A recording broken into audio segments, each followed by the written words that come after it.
Good day, everyone. I'm Simpiwe. Today we'll be looking at the following 3 points. So we'll be looking at nominal and effective interest rate, odd period calculations, and also fractional compounding calculations.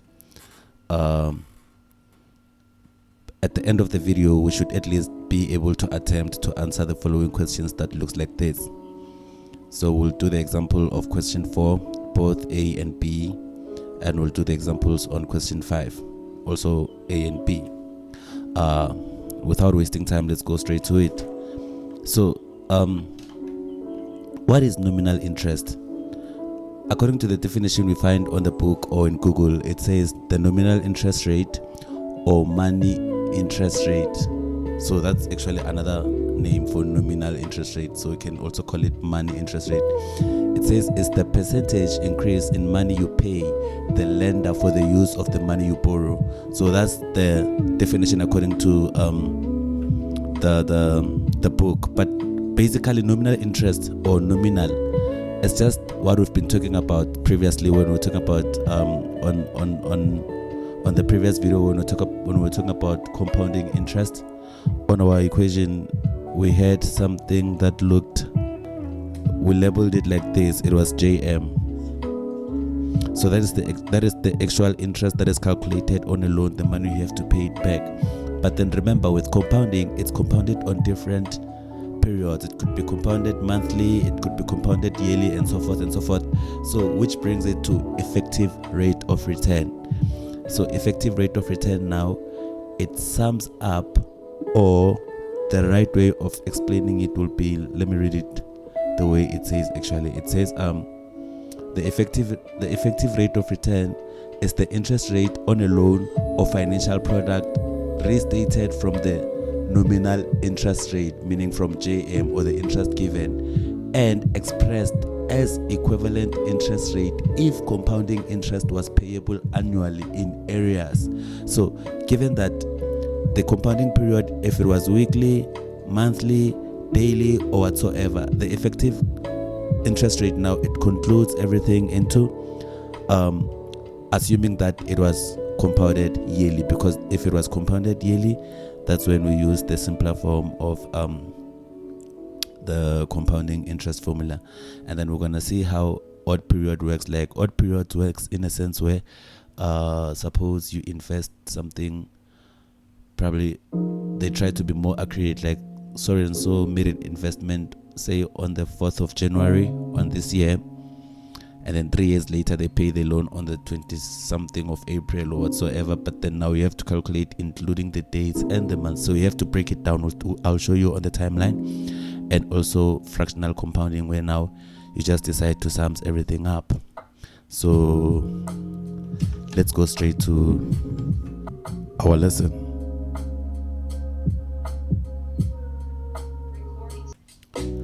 So let's derive the formula for effective rate of return. What I'm going to tell you, as a matter of fact, with effective rate of return, remember, we just want to know the rate that it would be on an investment or on a loan. If using the nominal interest rate that is given, we just want to know what it was going to be if it was calculated yearly. So with effective rate of return, it doesn't really matter what value of P is, but then we're looking at the percentage involved. So with effective rate of return, it is advisable that you can use the value of P as 100 for 100%, because it represents the percentages. Now let's derive the formula together. Because it's an interest, I'm going to use J effective is equals to S minus P, because anyway that's how we find an interest of something. So it's the total that you get from a loan and investment minus the present value. But then we know that S is 100, it's 100. But what is the value? I mean P is 100, sorry. But then what is the value of S? We know in our equation that S is equals to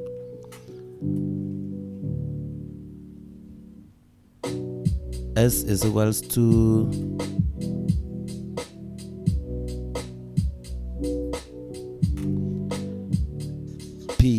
into 1 plus jm over m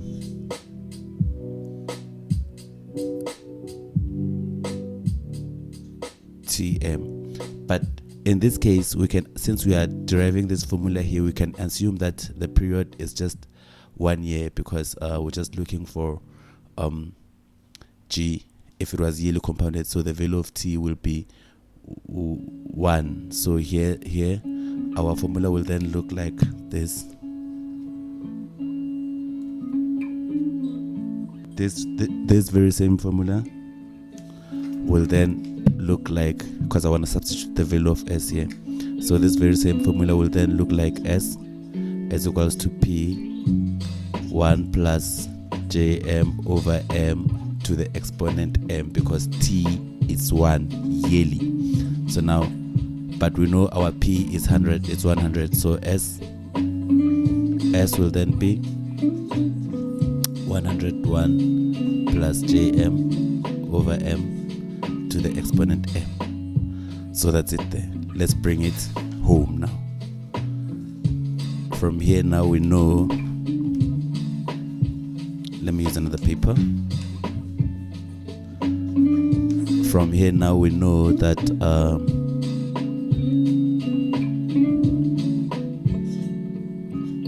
Jeff, or I effective, is equals to, I know as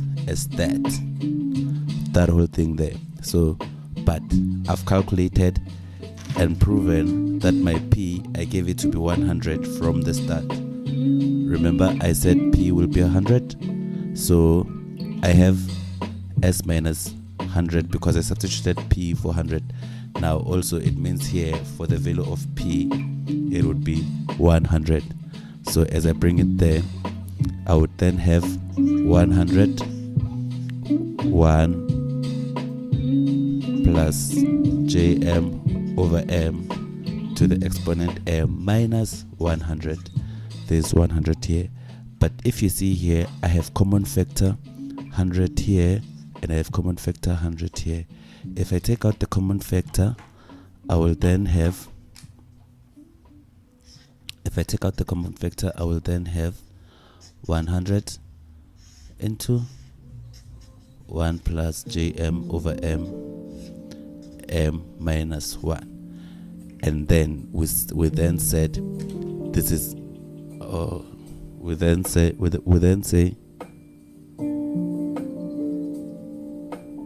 okay, and then we then say this is our formula for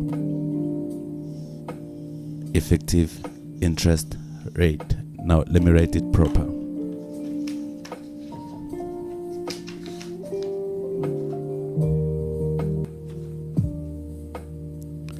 So now we've derived the formula. We know the formula for effective interest rate given the nominal rate Jm is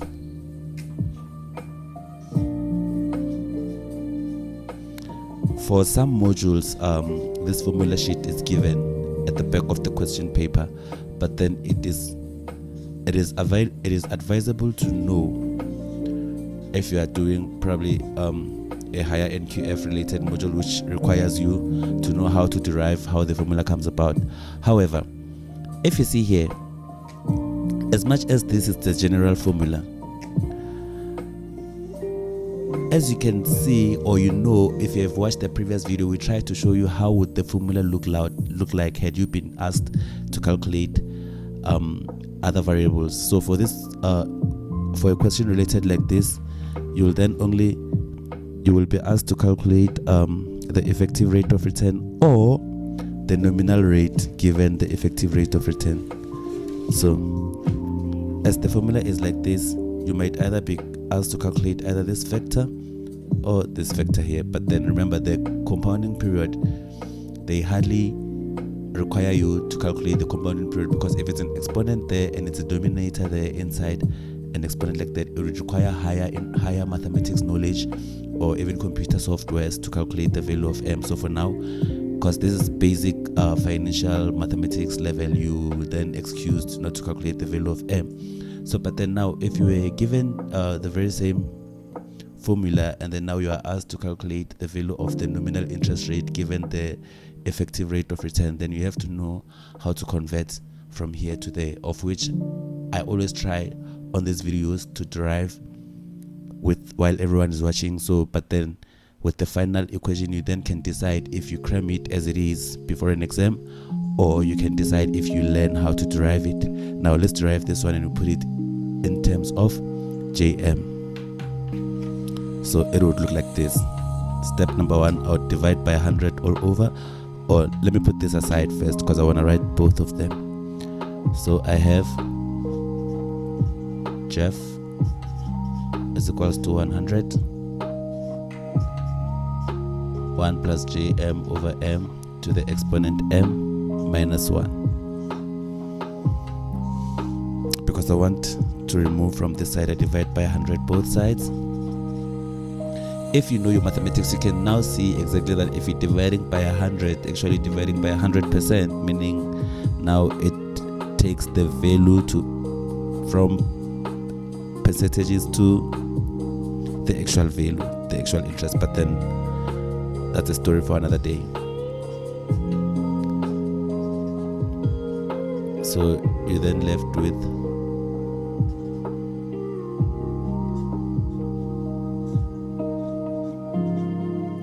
I didn't do much there. I just put it in the other way and then I divided by 100. So anything divided by that number, it becomes 0. But then now if you check, I can take the 1 to the other side.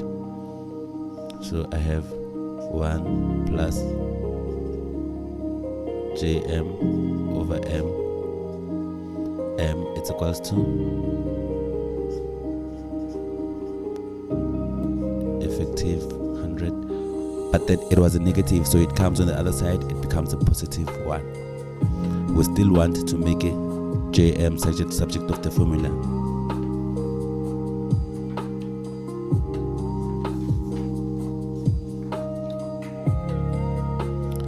And then we have to remove the M, exponential rules.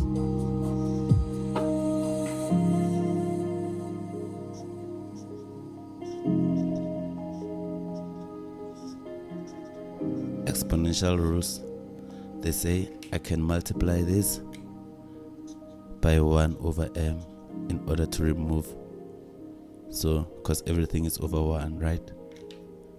And what you do on the left hand side, you also do on the right hand side.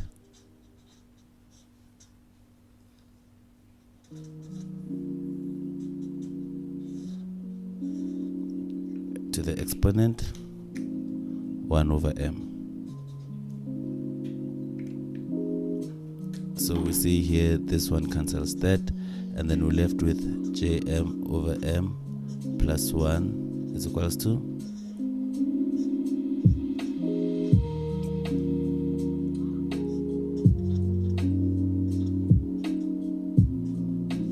the exponent 1 over M. We're almost there. You can see now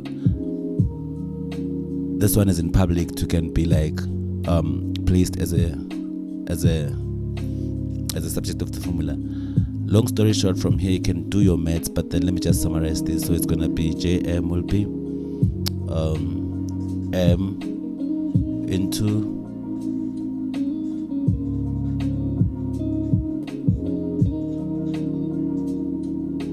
to the exponent 1 over M minus 1. This minus 1 is this one I took to the other side before I divided by this.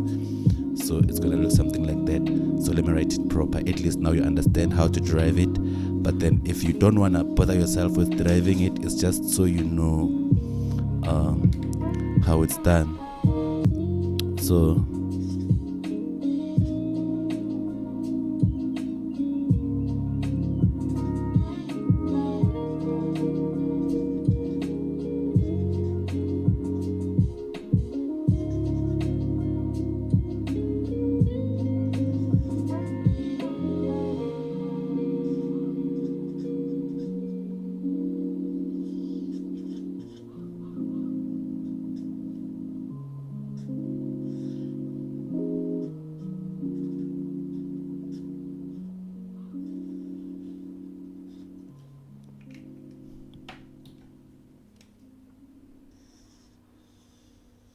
So this is how the formulas will look like. So if they ask you to calculate the nominal interest, having that they've given you the effective rate of interest used, if they want you to calculate the nominal rate of interest, having that they've given you, what am I saying? If they want you to calculate the nominal interest rate, they will haven't given you the effective rate of interest, you use this formula. And if you want to calculate the effective rate of interest, haven't given the nominal rate, you use this formula. However, both the formulas are the same, we just put them in different form. So now let's see if we can answer the first question that was given to us according to the examples that we have.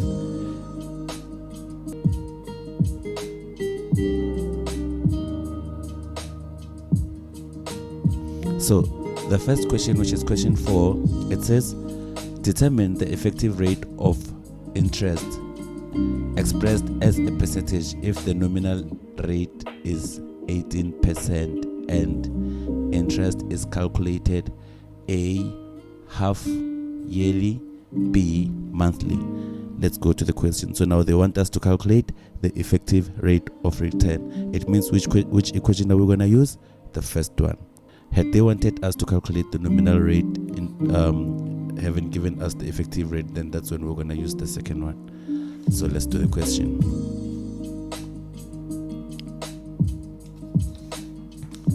So here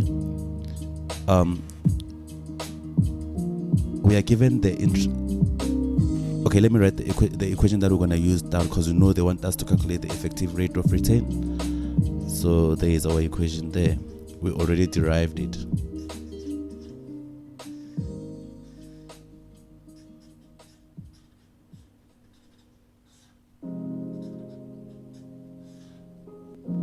So here we have, let's start with number A.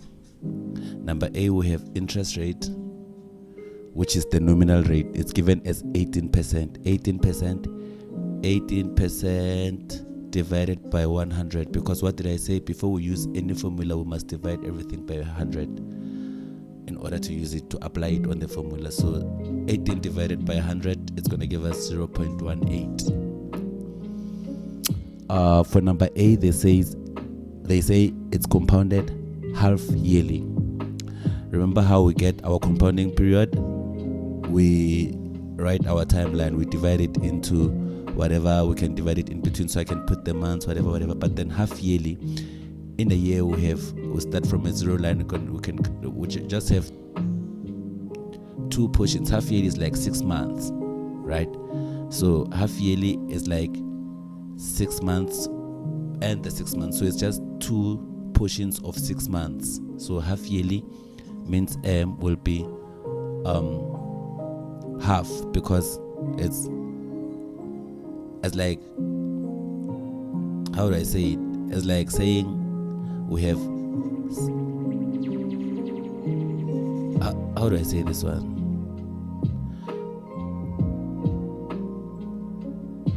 Half yearly is like per semester. Yeah, let me put it like that. We have semesters, so we have 2 semesters in a year. So compounded half yearly means our M is just gonna be 2, because we have 2 parts in half year. Yeah, that's the best way to explain it, because I already know to involve the months, it's pointless. So we have 2 portions in a full year. So I can say it's 2 half years in 1 year, something like that, if you wanna put it like that. So we already have the value of M, we have the value of JM, then those are the unknowns. So we can calculate our effective rate of return. So effective rate of return, it means, now if we remember, when we're calculating the effective rate of return, we are calculating how much could it have been if it was compounded yearly. But then now we know it was compounded half yearly. But then we want the true interest rate that could have been if it was compounded yearly. So we say 100 into 1 plus 0.18 of the nominal given divided by 2 by annual or half yearly, to the exponent 2 minus 1 and then I just punch that on a calculator. I have to look for my calculator.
I'm good, we've got the calculator now.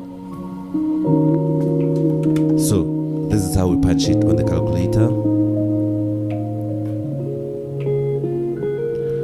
We just copy and paste everything as it is, like. So it is advisable if you writing a module like this, you also have a smart calculator, or at least something that can allow you not to complicate your. Well, let me put the volume back down. All right, so here it is right there. And from there I just punch.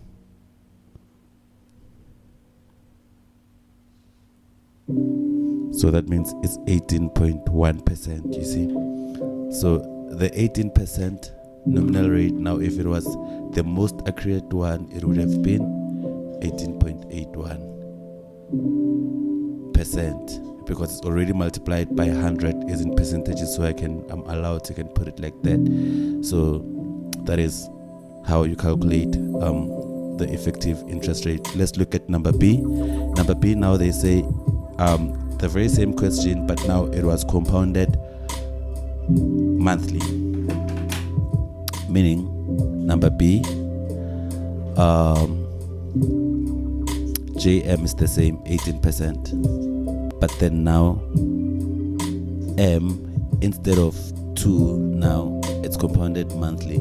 We do our number line there, not a number line, a timeline. 0, 1, 2, 3, 4, 5, 6, 7, 8, 9, 10, 11, 12. So those are the number of months we have in a year. We have 12 months. That means straightforward, our M then will be 12, because we have 12 months in a year. So let's go straight and calculate the effective rate of return from the information that we have.